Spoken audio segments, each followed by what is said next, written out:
कक्षा 10 के सभी विद्यार्थियों का मेरे चैनल में हार्दिक स्वागत है। आज मैं उपस्थित हूँ आपकी संस्कृत कथा नाटक कॉमेडी का द्वितीय पाठक कार्विको जीमूतवाहन का अंतिम भाग लेकर। इसके जो भी इसके पूर्व के भाग हैं वो आपको मेरे इसी चैनल पर प्लेलिस्ट के अंतर्गत प्राप्त हो जाएंगे। तो आइए प्रारंभ करते हैं। आपका यहाँ तक हो चुका है। जीमूतवाहना उत्थात इच्छन पतितो उत्तरीयो मूर्छित। और जीमूतवाहन जो है वो उठने के लिए तैयार होता है, यानी प्रयास करता है। इच्छन उसकी इच्छा करता है, प्रयास करता है, उठता है। पतितो उत्तरीयम, और उसका उत्तरीय यानी ओढ़ने वाला गमछा, चादर या दुपट्टा, आप जो भी समझे, मूर्छित, और वह मूर्छित हो जाता है। वो उसका गिर जाता है चादर और वह मूर्छित हो जाता है। उत्तरीयम गिर जाने के बाद वह मूर्छित हो जाता है। जीमेत केतु, अब उसके पिता कहते हैं वत्स कथम माँ दृष्टवा अपि परित्यज्य गतो वसी। वत्स पुत्र बेटा, कथम माँ क्यों मुझे, दृष्टवा अपि देख कर भी छोड़ कर जा रहे हो, देख कर मुझे छोड़ कर जा रहे हो। देवी, हा पुत्र कथम बाघ मात्रेण अपि त्वना संभावितास्मि। हा पुत्र, हे पुत्र, हाय पुत्र, कैसे तुमने तो बाघ मेणापी यानी वाणी के द्वारा भी, त्वं ना तुमने नहीं, संभावितास्मि यानी तुमने मुझे वाणी के द्वारा भी सांत्वना नहीं दी, या धैर्य धारण नहीं कराया, या मुझे संतुष्ट नहीं किया, यानी तुमने कुछ मुझसे कहा ही नहीं। अब ये दोनों माता पिता विलाप करते हैं। मलयवती जो उसकी पुत्री है वह कहती है, हा आर्यपुत्र, हे आर्यपुत्र, कथम गुरुजनों अपि त्व अपेक्षिता। हाय आर्यपुत्र, कथम क्यों, गुरुजनों अपि आपने बड़े लोगों को भी, तो माने आप, अपेक्षिता उपेक्षा कर दी, आपने तो बड़े गुरुजनों की भी उपेक्षा कर दी, यानी उनसे कुछ कहा नहीं, उनको कुछ सांत्वना नहीं दी। सर्वम मोह गच्छन्ति, सभी मूर्छित हो जाते हैं। जीमूतवाहना समावस्व शंखचूड़ा समाश्वासय गुरुन्।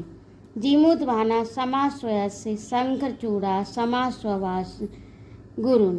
अब जीमूतवाहन जो है वो शंखचूड़ से कहता है कि धैर्य धारण करो, इनको धैर्य धारण कराओ, यानी ये जो बड़े गुरुजन हैं जो मूर्छित हो गए हैं, इनको धैर्य धारण कराओ, इनको सांत्वना दो।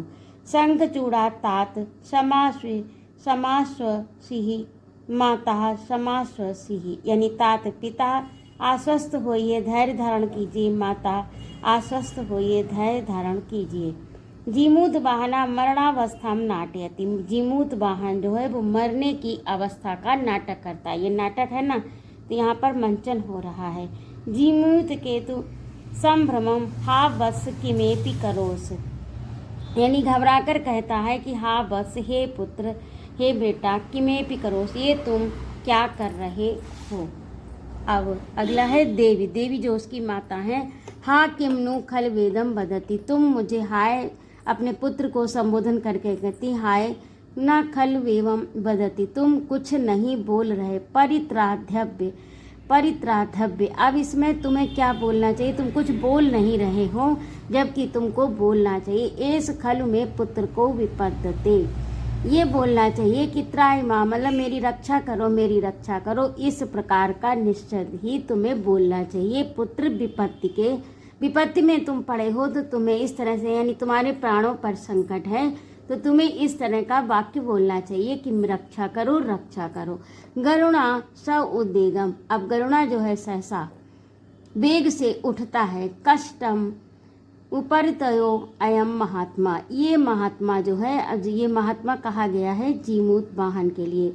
कष्टम, ये बहुत कष्ट में पड़ा है। तत् किमदानी करोमि, अतः मैं क्या करूं, मैं अब इसके कष्ट निवारण के लिए क्या करूं। तो गरुड़ जो है वो चिंतित हैं। देवी शास्त्र मूर्ध अवलोकी, अब देवी जो है यानी उनकी माता, मूर्ध अवलोकी भगवंतो लोकपाला, अब ऊर्ध का अर्थ यानी ऊपर, अवलोक देख कर अश्रु अश्रुपूर्ण नेत्रों से ऊपर देखकर यानी आसमान की ओर, भगवंतो लोकपाला कथम न अमृतेन सिक्तवा पुत्रकम में जीवयत।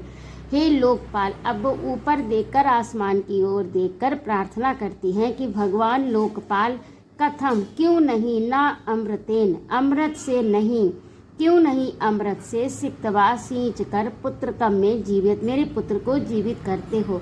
अर्थात हे भगवान लोकपाल, तुम क्यों नहीं, कथम ना क्यों नहीं, अमृतेन अमृत से, अमृत को सींच कर, अमृत से सींच कर, अमृत से सिक्त करके पुत्र कम में मेरे पुत्र को जीवित क्यों नहीं करते हो।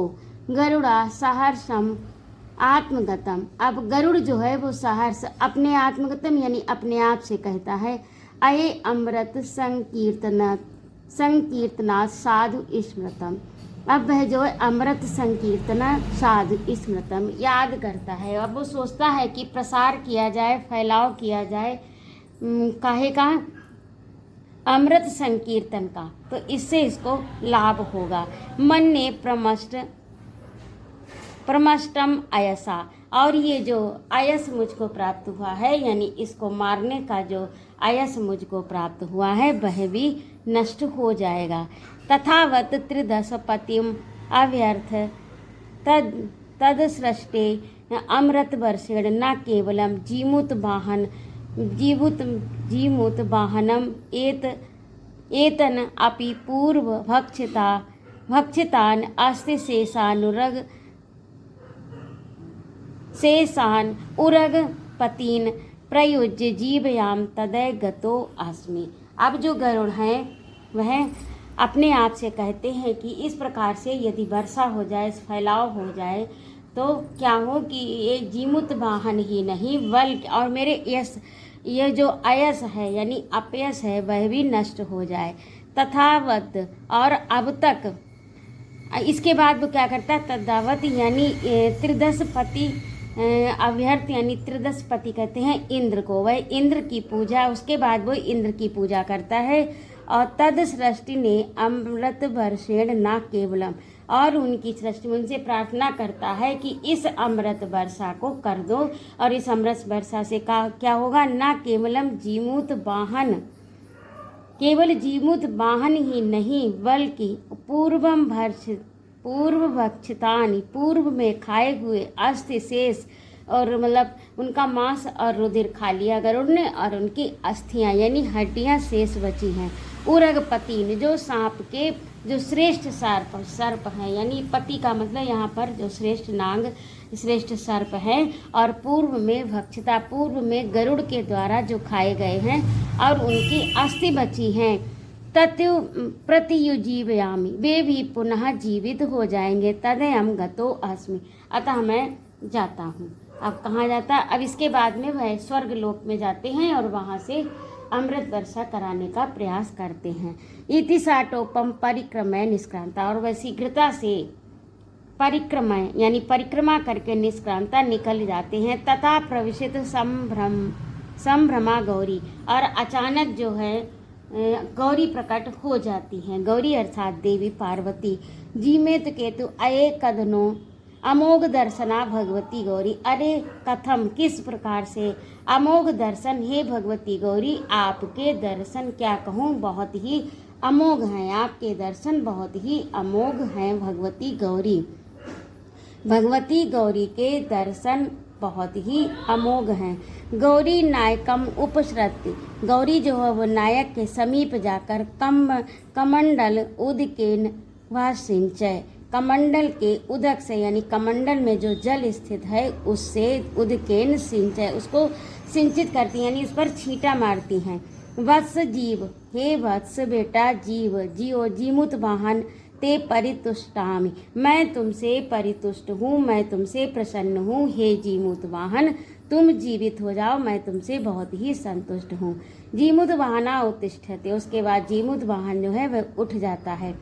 जीमुत केतु सहर्षम, अब जीमुत का जो उसके पिता हैं वो सहर्ष, हर्ष के साथ देवी दृष्टया वर्धसे, देखो देवी सौभाग्य बढ़ा यानी सौभाग्य की वर्धन यानी वर्धते, वर्धसे बढ़ रहा है, अर्थात भाग्य सौभाग्य जागृत हो रहा है, यहाँ पर यही होगा। वर्धसे से तात्पर्य यानी सौभाग्य जागृत हुआ। प्रतियोजीवितो में बस मेरा पुत्र पुनः जीवित हो गया।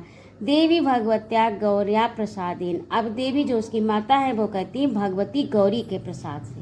ये सब कैसे हुआ? भगवती गौरी के प्रसाद से। इति गौर्या पादयो पतंती, और इसके बाद गौरी के पदों में दोनों चरणों पर पतंती गिरते हैं। सर्वे ऊर्धा पश्यंती, सभी पहले गिर जाते हैं और फिर ऊर्धा ऊपर की ओर देखते हैं, यानी उनके चेहरे की ओर देखते हैं। पहले तो पैरों पर गिर जाते हैं, फिर उसके पश्चात ऊपर की ओर अर्थात उनके चेहरे की ओर देखते हैं। जीमेत के तो अये कथनम नभ्रा वृष्टि, बिना नभ के यानी बिना बादलों के यह कैसी वृष्टि। भगवती किम एतत, भगवती ये किस प्रकार से बिना बादलों के वर्षा हो गई। तो गौरी कहती है राजन जीमूत वाहन प्रत्युम जीवित मेतांश अस्ति शेषान उरगपतिन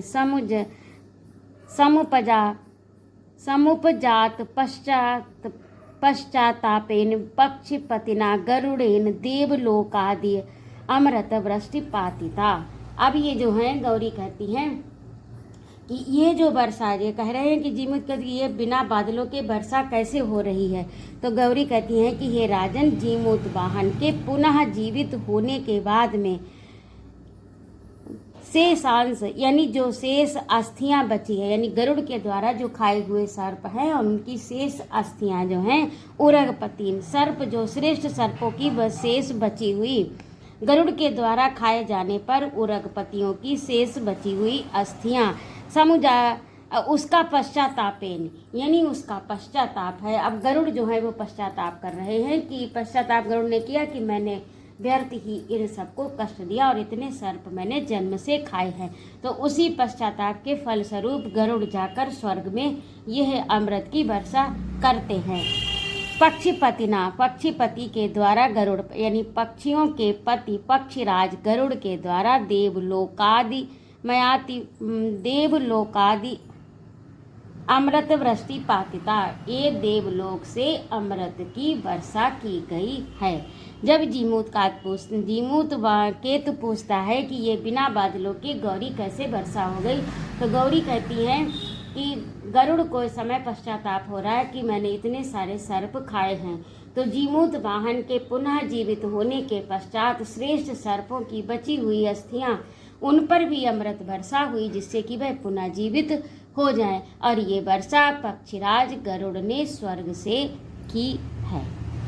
तो इस प्रकार से इसी के साथ ये आपका द्वितीय पाठा जीमूत वाहना पूरा हुआ। यदि आपको मेरा पढ़ाना अच्छा लगा हो तो कृपया मेरे चैनल को सब्सक्राइब अवश्य करें, लाइक और कमेंट करें तथा अपने मित्रों में शेयर भी करें। अपने सुझाव भी मेरे कमेंट बॉक्स में अवश्य लिखें। उपस्थित रहने के लिए बहुत बहुत धन्यवाद। जय माँ भारती।